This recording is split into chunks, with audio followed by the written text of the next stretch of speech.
So in this video, I wanted to talk about my favorite tech of 2024. As a tech geek, you can probably imagine that I purchased quite a bit of things, and recently I got the iPhone 16 Pro Max and some other items here on the table. You can probably tell I have the Mac Studio in the back here.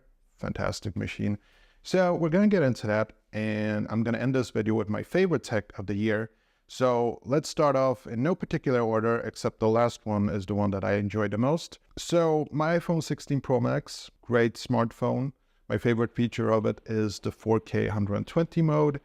Image quality is fantastic. Like, it really is 4K, and I really like the image quality. I have a lot of cameras that can shoot in 4K 120 FPS, but this one, beautiful. And the images, my goodness. 48 megapixel glory. Fantastic. Cannot complain a bit about this thing. Another thing that I wanted to mention is this little thing. Not the case, but what's inside the case. And this is the Ace Pro. Now, I know that recently the Ace Pro 2 came out, but I didn't really see a huge difference, so I'm not going to upgrade to the Ace Pro 2. But the Ace Pro 1, I've been using it a lot this year. I've had it in my backpack most of the year, and it just works great. My favorite feature about it is the image quality and the flip-up screen, which is fantastic. It has very, very good low light performance. Of course, not something as a full-frame camera like the camera that I'm using to record this video, but very nice. Really like it. So this is one of my favorite tech pieces of this year. Now, the Mac Studio is kind of new, so I'm going to have to play around with it a little bit more before I can, make a review about it. But I will say that the reason why I got it after using different versions of the Mac Mini for the past 2 years, the main reason essentially was the SD card reader in the front, which I sort of fixed by using the Satoshi hub for my Mac Mini, which worked very well. But there was another limitation that was just driving me crazy about the Mac Mini, and it was the lack of ports. Like, it had 2 USB-C ports, and it was just not enough. Not enough for my needs. I do a lot of video editing, and I need more storage, basically.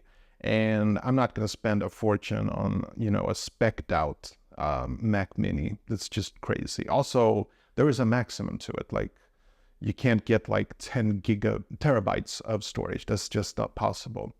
But with the Mac Studio, the big difference there is that I have 4 USB-C ports in the back, 2 USB-C ports in the front, and also 2 USB-A ports in the back as well, which means I can hook it up to a lot of external SSDs, and that's important to a guy like me.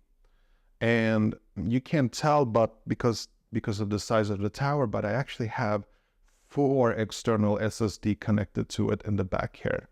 So that's beautiful. I like that. Okay, and my favorite tech of 2024, and I think that some of you can already guess what that is. It's in this box right here. So let's check it out, shall we? This is the DJI Neo. It is a drone, my friends. It is a very tiny drone, and I've been having so much fun with this machine that it's just incredible.